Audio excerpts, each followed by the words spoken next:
আলাইকুম প্রিয় বন্ধুরা, যে যেখান থেকে দেখছেন আশা করি সকলে ভালো আছেন, সুস্থ আছেন এবং সকলের সুস্থতা দীর্ঘায়ু কামনা করছি। আমি আজকের যে বিষয়ে কথা বলবো আমার সামনে দেখেই বুঝে যাচ্ছেন যে কি বিষয়ে কথা বলতে যাচ্ছি। তো এটা হলো আমার ক্ষেত, আর এই ক্ষেতটা হলো করল্লার ক্ষেত। আমার একটা ক্ষেত কিন্তু সাইড করা, ওই পাশে লাউ দেওয়া, এই পাশে করল্লা, ওই পাশে করল্লা উচ্ছি যেটা বলে ছোট ছোট, এ পাশে মিষ্টি কুমড়া আছে, আর এপাশে ভুট্টা আছে, এপাশে লাউ আছে, আবার এপাশে পুরানো করল্লা, তারপরে পুঁই শাক, তারপরে ভেন্ডি, ঢ্যাঁড়স, এগুলো দেওয়া আছে কিন্তু পদে পদে, সিরিয়ালে সিরিয়ালে, তো একটু একটু আলাদা করে বানানো। আর এই গাছগুলো দেখতে পাচ্ছেন, এই গাছগুলো আমি নতুন করেছি। আর এই বানটাও কিন্তু নতুন দেওয়া, এখানে কিন্তু তেমন বড় অঙ্কের কোনো টাকাও খরচ করি নাই। উপরে দেখতে পাচ্ছেন এখানে এগুলো কিন্তু সব ওই যে লাইলন টালিন ওসিমন যারে বলে এইগুলো দেওয়া।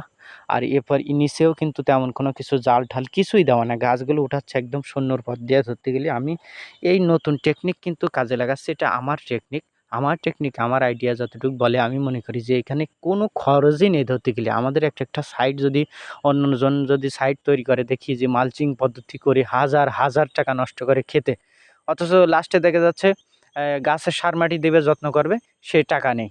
তো আমি তাদেরকে বলবো যে ভাই, প্রিয় বন্ধুরা, যদি আপনারা ক্ষেত করতে চান, টাকা পয়সা আগের থেকে ইনভেস্ট করা যাবে না।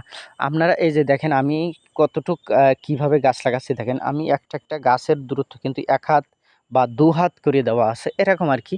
তো গাছের কন্ডিশন থেকে বুঝতে পারতেছেন যে আমি আসলে কি যত্ন নিচ্ছি, কিভাবে কি করতেছি। তো এমন কিছু মহামারী কিছু করতেছি না যার কারণে আমার গাছগুলো এরকম সুন্দর। তো আমি আপনাদের এই গোড়ার থেকে দেখাই। এই যে গাছের গোড়া দেখতে পাচ্ছেন, এই গাছের গোড়ায় কিন্তু কোনো সার মাটি কিছুই নেই। এই যে কালো কালো যেটা দেখতে পাচ্ছেন, এটা হচ্ছে গোবরি সার। এই গোবরি সার দিয়েই কিন্তু আমি আজকের গাছ ওই বান পর্যন্ত পৌঁছাইছি। দেখেন এই বান পর্যন্ত। তো গাছের গ্রোথ দেখেন, গাছের গাছের মোটা কত সুন্দর। এমন তো না যে আমি অন্য কোনো সার ব্যবহার করতেছি, আমি অন্য কোনো সার ব্যবহার করিনি। শুধুমাত্র আমি এই বান পর্যন্ত উঠানো পর্যন্ত আমি শুধুমাত্র ইউরিয়া একবার ব্যবহার করিলাম, আর করি নাই। সেভাবেই আছে এখন পর্যন্ত। আমি ওই গোবরি সারের উপরেই রয়েছি, আর এখনও ফল উঠানো পর্যন্ত আমি এই গোবরি সারই ব্যবহার করি। শুধুমাত্র যে এই জায়গায় নতুন করলাম বা গোবরি সার দিব এরকম কিছু না, আমি কিন্তু গোবরি সার দিয়েই ফল উত্তোলন করি। আমি কিন্তু ওইখান থেকেও ফল উঠাই প্রতিনিয়ত ওই পাশে। তো এইভাবে করে কিন্তু আপনারাও চাইলে করতে পারেন, এখানে কিন্তু মহামারী কোনো খরচ নেই। আমি দেখেন একটা গাছ উঠাইছি, এই যে গাছটা দেখতে পাচ্ছেন দাঁড়ায় কটা রয়েছে, এটাও কিন্তু একটা দড়ির মাধ্যমে উঠানো। এই যে দড়িটা বাঁধিয়ে দিয়েছি একদম বান বরাবর, এই বান বরাবর নিচের থেকে উঠতে উঠতে উঠতে উঠতে উঠতে এই বানের পারে উঠবে দড়ির মাধ্যমে, আর কিছুই নেই এখানে। এই যে দেখেন একটা গাছ দেখেন আমি দড়ির মাধ্যমে উঠাইছি, এই যে দড়িতে দেখেন বান্ধা আছে।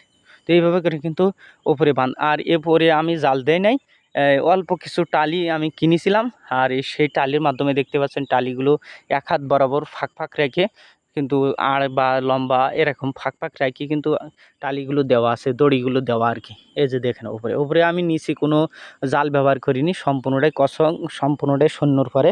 এই যে দেখেন সেভাবে। আর এই পাইপটা আমি যে পানির পাইপ দিছি, এই যে দেখতে পাচ্ছেন পানির পাইপ দেওয়া আছে।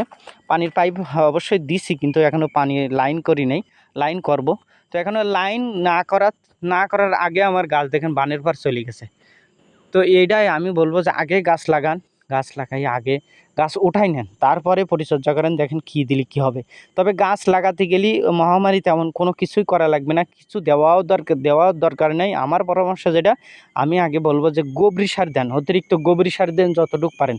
গোবরি সারে গাছ ভালো হয়, গাছের গ্রোথ ভালো হয়, গাছ ভালো সতেজ থাকে, গাছের ফলও বৃদ্ধি করে এই গোবরি সারের। আর কোনো আমি মনে করি যে কোনো সার দেওয়া লাগবে কিনা, সার দেওয়া লাগবে, আপনারা চাইলেও সার দিতে পারেন, আর না চাইলেও সার না দিলেও চলবে। গোবরি সার দেন, দেখবেন যে আপনি ফল সুন্দরভাবে নিতে পারবেন। এটা আমার টেকনিক থেকে। আমি কিন্তু সার খুবই কম ব্যবহার করি, খুবই কম। দেখতে পাচ্ছেন এই পর্যন্ত বান পর্যন্ত আমি গাছ উঠালাম, অথচ আমি ইউরিয়া সার দিছি মাত্র একবার, আর কোনো সার ব্যবহার করিনি এই পর্যন্ত। গোবরি সারের উপরে চলতেছে, আর ফল দেওয়া পর্যন্ত আমি গোবরি সার ব্যবহার করব। এভাবে করেই কিন্তু আমি গাছ উঠাই। আপনারাও চাইলে এই পদ্ধতি অবলম্বন করতে পারেন। ধন্যবাদ সবাইকে। আসসালামু আলাইকুম।